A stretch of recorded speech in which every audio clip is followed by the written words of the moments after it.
The views and opinions expressed on any program are those of the producers and/or the persons appearing on the program and do not necessarily reflect the views and opinions of FRC Media, Bristol Community College, or the City of Fall River.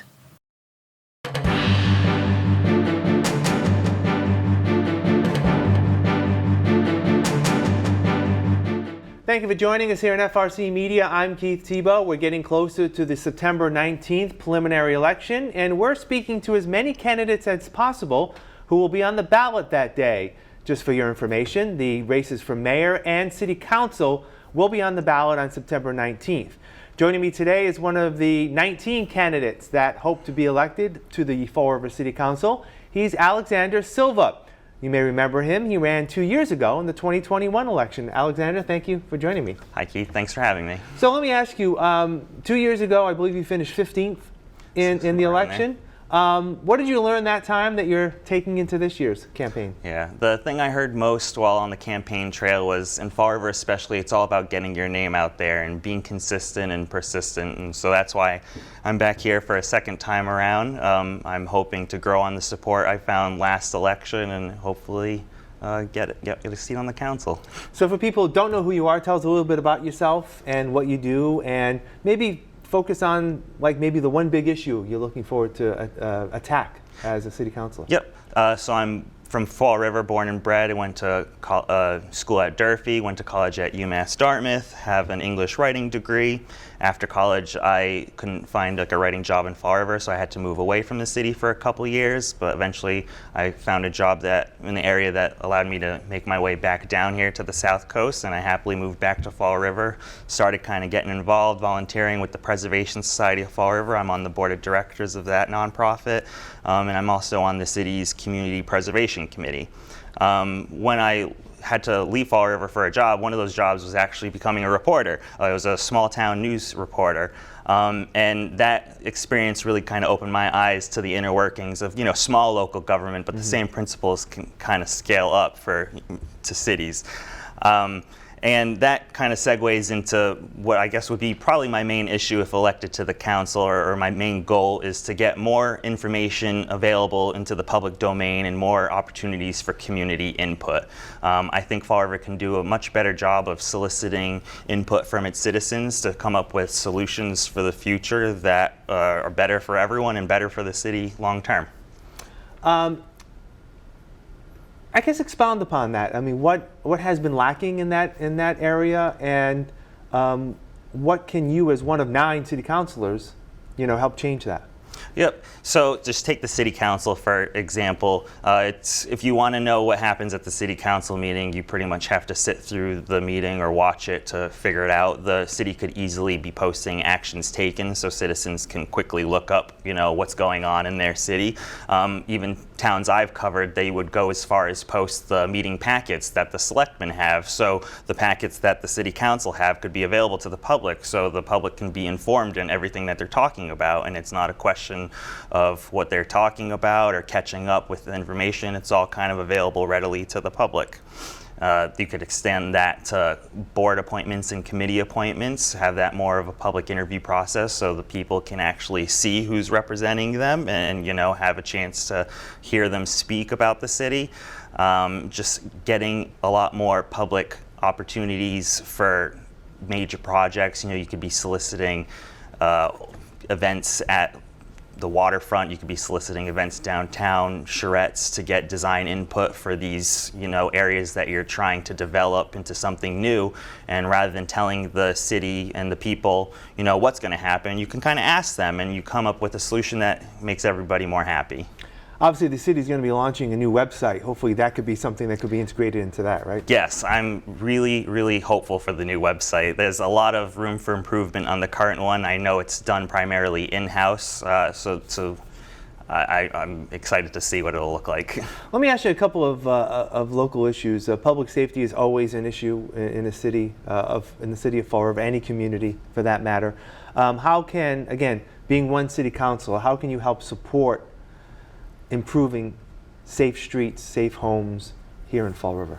Yeah, so as a city councilor, I think the best way to do that would be during the budget process to make sure that the departments are properly funded so they have all the staffing and equipment they need. Fire stations, the facilities, I know need a lot of improvements. There's just matters of, upkeeping the equipment that they do get, making sure they have enough for the expanded growth of the city that we're experiencing and kind of planning to experience. We're going to be building an entirely new neighborhood along the waterfront, taking into the demands that will affect the departments with that. I know ShotSpotter for the police department has been brought up a lot. I wouldn't be opposed to reinstating that if they present the evidence and it looks favorable. I know when it was kind of dismissed, it was under questionable reasons. Primarily just giving the men and women who serve the city the tools and support they need to do the jobs that we all want them to do. Another issue is just cost of living. Inflation obviously has been high since the end of the pandemic. It appears to be easing a bit, but there's a lot of talk about affordable housing in Fall River, not enough of it. Rents continue to go up. Again, how can as a city council help with the quality of life and the affordability here in Fall River? Yeah, it would be supporting, I think, redevelopments that incorporate all types of housing. Fall River, if you know Fall River's history, it was a larger city than it is now. I think it had a population of around 120,000 people. They all had to live somewhere. So a lot of that existing housing stock is still around in Fall River and just needs to be rehabbed. We have plenty of mills still available that could be converted into types of housing. We've been unfortunate in losing some that could have helped alleviate this current burden. But the trend is going to probably continue up in terms of the cost of living for Fall River. It was historically below average compared to the rest of the state.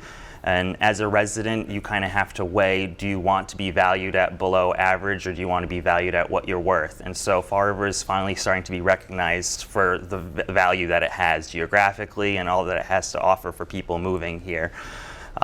It's just kind of about balancing, enabling people to have the means to increase their quality of living, bringing in higher paying jobs for the people of Fall River so they could afford these market rate apartments. I think that is a part of the argument that hasn't been approached yet is, how do we elevate the quality of life and give better paying jobs to the residents of Fall River now so, they can enjoy these nice apartments. I don't know why people are always trying to shove people into affordable boxes.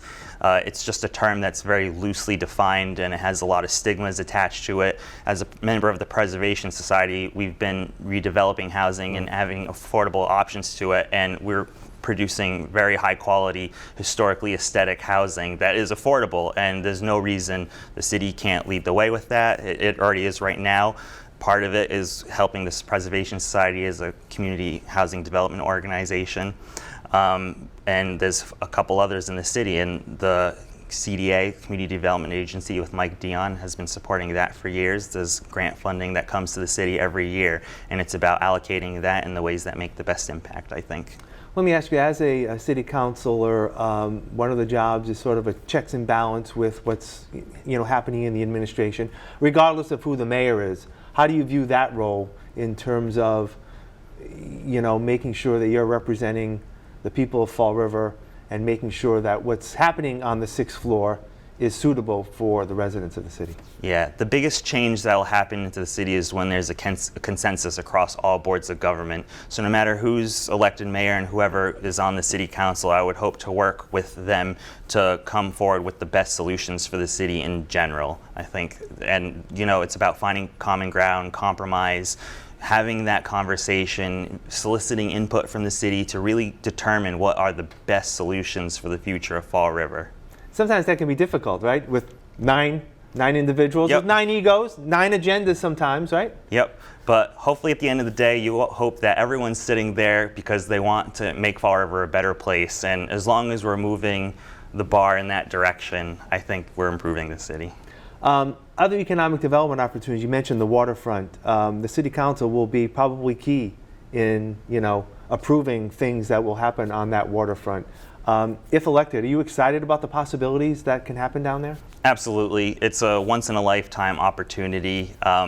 It's going to be opening up 18 plus developable acres of land, and it's just essentially a blank slate for Fall River to kind of craft its own future. I'm excited for the possibilities of connecting it to, existing bike trails, expanding the boardwalk, adding more green space.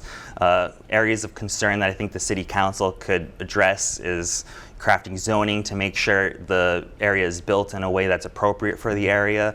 I'm concerned that there would be high rises kind of walling off the waterfront, and everyone who's seen our historic kind of sunset view from the hillside, it would be lost on the new development. So I think height restrictions, spacing out the buildings, things like that are very important. You can even have design standards like a lot of other communities that try to develop cohesive neighborhoods. Yeah.